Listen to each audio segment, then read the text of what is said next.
ପିଲାମାନଙ୍କୁ ଆଉ ମାରି ପାରିବେନି ବାପା ମା, ଧରା ପଡ଼ିଲେ ସିଧା ଯିବେ ଜେଲ୍।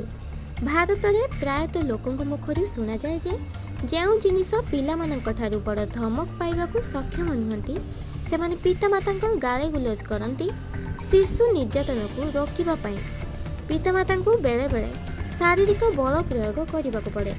କିନ୍ତୁ ଦୁନିଆରେ ଏମିତି ଅନେକ ଦେଶ ଅଛି ଯେଉଁଠାରେ ପିଲାମାନଙ୍କ ଉପରେ ହାତ ଉଠାଇବା ବେଆଇନ ଅଟେ। ଯଦି ତୁମେ ଏହି ଶିଶୁକୁ ବାଡ଼େଇବା ସମୟରେ ଧରା ପଡ଼ିଛ, ତେବେ ତୁମକୁ ସିଧା ଜେଲ୍ ଯିବାକୁ ପଡ଼ିବ। ଏଥିରେ ୟୁରୋପର ଅନେକ ଦେଶ ଅନ୍ତର୍ଭୁକ୍ତ। ବର୍ତ୍ତମାନ ବ୍ରିଟେନର ବିଶେଷଜ୍ଞମାନେ ଦେଶର ପିଲାମାନଙ୍କ ଉପରେ ହାତ ନ ଉଠାଇବାକୁ ନିବେଦନ କରିଛନ୍ତି।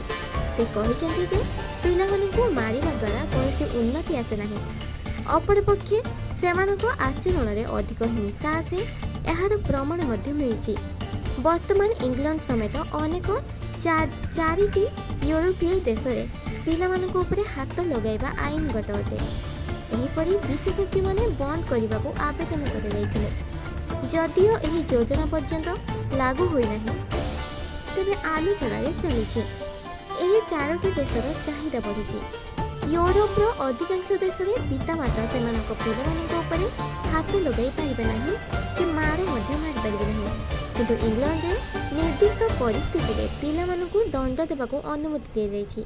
ସ୍କଟଲ୍ୟାଣ୍ଡରେ ମଧ୍ୟ 16 ବର୍ଷ ବୟସ୍କଙ୍କୁ ଦଣ୍ଡ ଦେବା ପାଇଁ ଆଇନଗତ ପ୍ରସ୍ତୁତ କରାଯାଇଛି ଏବଂ ୱେଲ୍ସରେ ଏପରି କିଛି ଆଇନ କାର୍ଯ୍ୟକାରୀ କରିବା ପାଇଁ କାର୍ଯ୍ୟ କରାଯାଇଛି।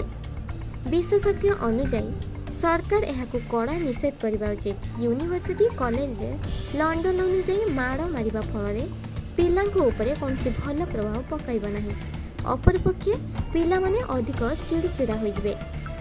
20 ବର୍ଷର ଅଧ୍ୟୟନରେ ଅନେକ ରହସ୍ୟ ଉନ୍ମୋଚିତ ହୋଇଥିଲା। ଗତ 20 ବର୍ଷ ଧରି ବିଶ୍ୱବିଦ୍ୟାଳୟ ଏହି ଦିଗରେ ଗବେଷଣା କରିଥିଲା। ଏଥିରେ ପ୍ରାୟ 69 ପିଲାଙ୍କୁ ଅନ୍ତର୍ଭୁକ୍ତ କରାଯାଇଥିଲା। ଏମାନେ ସେମାନଙ୍କ ଉପରେ ହିଂସାର ପ୍ରଭାବ ଅଧ୍ୟୟନ କରାଯାଇଥିଲା। ଏହା ଜଣାପଡ଼ିଛି ଯେ 16 ବର୍ଷରୁ କମ୍ ପିଲାମାନେ, କିନ୍ତୁ ଯେଉଁମାନେ ମାଡ଼ ହୋଇଯାଇଥିଲା ସେମାନେ ଆକ୍ରମଣାତ୍ମକ ହୋଇ ସମାଜ ଉପରେ ବିପଦ ହୋଇଥିଲେ। ସେ କାହା ସହିତ କଥାବାର୍ତ୍ତା କରିବାକୁ ଆଗ୍ରହୀ ମନେ ହେଉନଥିଲେ। ମହାମାରୀ ବିଭାଗରେ UCL ବିଭାଗ ମୁଖ୍ୟ ଲେଖକ ତଥା ଜନସ୍ୱାସ୍ଥ୍ୟ ଡକ୍ଟର ଅଞ୍ଜା ହେଲମ୍ୟାନଙ୍କ ଅନୁଯାୟୀ ଶାରୀରିକ ଦଣ୍ଡ ଶିଶୁଙ୍କ ପାଇଁ କିମ୍ବା ପରିବାର ସଦସ୍ୟଙ୍କ ପାଇଁ ଲାଭଦାୟକ ନୁହେଁ। ଏହା କୌଣସି ଲାଭ ନାହିଁ, କେବଳ ଏହା ପିଲାମାନଙ୍କୁ କ୍ଷତି ପହଞ୍ଚାଏ। ଏଭଳି ପରିସ୍ଥିତିରେ ଯେଉଁ ଦେଶରେ ପିଲାମାନଙ୍କୁ ମାଡ଼ ମାରିବା ଆଇନଗତ, ଏହାକୁ ତୁରନ୍ତ ବନ୍ଦ କରିଦିଆଯିବା ଉଚିତ। ତେବେ ଆପଣ କମେଣ୍ଟ ବକ୍ସରେ କମେଣ୍ଟ କରି କୁହନ୍ତୁ, ଏହି ନିୟମ ବନ୍ଦ କରିବା ଉଚିତ କି ଅନୁଚିତ।